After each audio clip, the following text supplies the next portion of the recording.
তো হ্যালো, আমার রান্না বান্না শেষ, কমপ্লিট।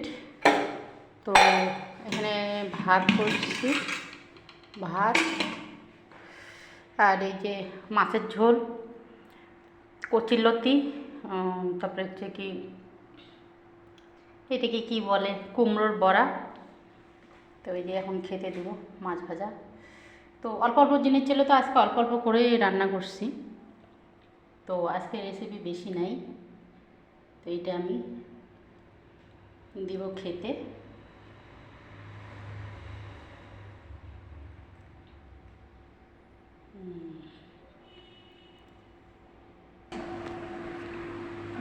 তো যেখানে দিলাম খাইতে, তো এখন খাবে। এখন ঝোল টোল, মাছের ঝোল দিয়ে তোমাদেরকে দেখাইছি কী রান্না। তো ওই যে দেখো, এখন খাবে উনি, তারপরে আমি আবার পয়সা করবো ওগুলা, শরীর কুলায় না আর এরকম করে। উনি খাচ্ছে, এখন খাবেও, আর দেখো নাখারা দুনিয়ার করবে, উনি আবার এই করবে।